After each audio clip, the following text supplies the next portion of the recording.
내 허무한 날을 사는 동안 내가 그 모든 일을 살펴보았더니 자기의 의로움에도 불구하고 멸망하는 의인이 있고 자기의 악행에도 불구하고 장수하는 악인이 있으니 지나치게 의인이 되지도 말며 지나치게 지혜자도 되지 말라. 어찌하여 스스로 패망하게 하겠느냐. 지나치게 악인이 되지도 말며 지나치게 우매한 자도 되지 말라. 어찌하여 기한 전에 죽으려 하느냐. 너는 이것도 잡으며 저것에서도 내 손을 놓지 아니하는 것이 좋으니 하나님을 경외하는 자는 이 모든 일에서 벗어날 것임이니라. 지혜가 지혜자를 성읍 가운데 있는 10명의 권력자들보다 더 능력이 있게 하느니라. 선을 행하고 전혀 죄를 범하지 아니하는 의인은 세상에 없기 때문이로다. 또한 사람들이 하는 모든 말에 내 마음을 두지 말라. 그리하면 내 종이 너를 저주하는 것을 듣지 아니하리라. 너도 가끔 사람을 저주하였다는 것을 내 마음도 알고 있느니라. 내가 이 모든 것을 지혜로 시험하여 스스로 이르기를 내가 지혜자가 되리라 하였으나 지혜가 나를 멀리하였도다. 이미 있는 것은 멀고 또 깊고 깊도다. 누가 능히 통달하랴. 내가 돌이켜 전심으로 지혜와 명철을 살피고 연구하여 악한 것이 얼마나 어리석은 것이요 어리석은 것은 얼마나 미친 것인 줄을 알고자 하였더니 마음은 올무와 금을 같고 손은 포승 같은 여인은 사망보다 더 쓰다는 사실을 내가 알아내었도다. 그러므로 하나님을 기쁘게 하는 자는 그 여인을 피하려니와 죄인은 그 여인에게 붙잡히리로다. 전도자가 이르되 보라 내가 낱낱이 살펴 그 이치를 연구하여 이것을 깨달았노라. 내 마음이 계속 찾아보았으나 아직도 찾지 못한 것이 이것이라. 1000사람 가운데에서 한 사람을 내가 찾았으나 이 모든 사람들 중에서 여자는 한 사람도 찾지 못하였느니라. 내가 깨달은 것은 오직 이것이라. 곧 하나님은 사람을 정직하게 지으셨으나 사람이 많은 꾀들을 낸 것이니라. 아멘. 저는 개인적으로 지식이 많은 사람보다 지혜로운 사람이 되고 싶다는 생각이 있습니다. 지식은 학습을 통해서 어느 정도 쌓을 수 있지만 지혜는 학습으로는 쌓아지는 것이 아니기 때문입니다. 세상에서는 지식이 많은 사람이 대체로 성공합니다. 그러나 세상을 잘 살아가는 사람은 지혜가 많은 사람입니다. 오늘 말씀에서 솔로몬은 지혜를 얻는 두 가지 방법을 말합니다.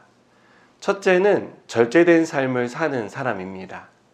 솔로몬은 의로움에도 불구하고 멸망하는 의인이 있는 것을 보았습니다. 솔로몬은 의인이 잘 살고 장수해야 한다라고 생각했는데 그가 목격했던 일은 그렇지 않았습니다. 그리고 이와 반대로 악행을 행하지만 그 악행에도 불구하고 장수하는 악인이 있는 것을 보며 한탄합니다. 악행을 저지르는 악인은 심판으로 일찍 멸망을 받아야 하는데 오히려 그들이 장수하는 모순된 상황을 목격한 것입니다. 솔로몬은 이렇게 모순된 상황을 보면서 지나치게 의인이 되거나 지혜자가 되지 말고 또 지나치게 악인이 되거나 우매한 사람이 되지 말라고 말합니다. 여기서 솔로몬이 강조하는 단어는요, 지나치게입니다. 의든 지혜든 또 악이든 우매든 지나치게 하지 말라는 것이 솔로몬의 권면입니다. 왜 솔로몬은 지나치게 하지 말라고 말하는 것일까요?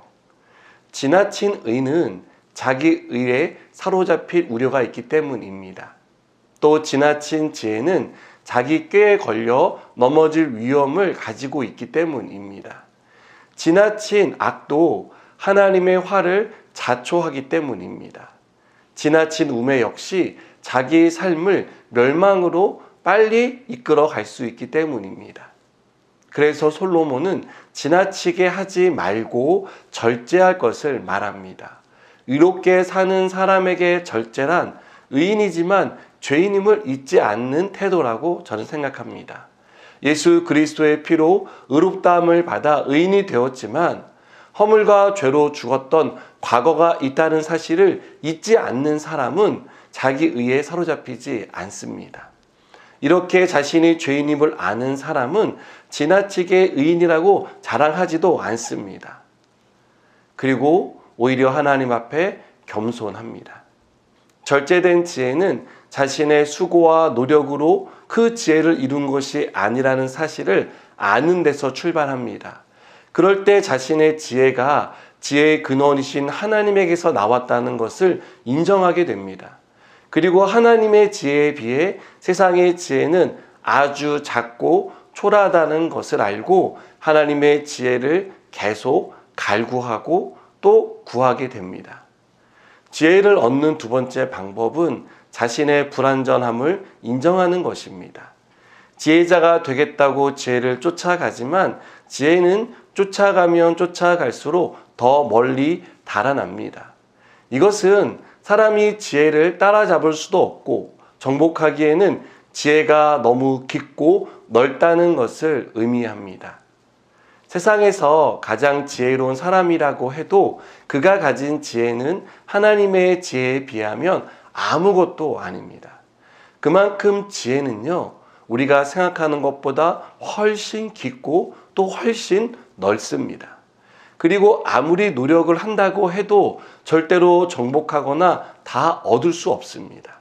솔로몬은 하나님이 사람을 정직하게 지으셨지만 죄가 있는 것은 사람이 가진 한낱 작은 지혜인 꾀 때문에 발생한다고 말합니다.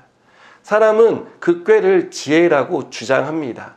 하지만 그가 말하는 그 지혜는 결국 정직하게 지음받은 사람을 죄의 구렁텅이에 빠뜨릴 뿐입니다.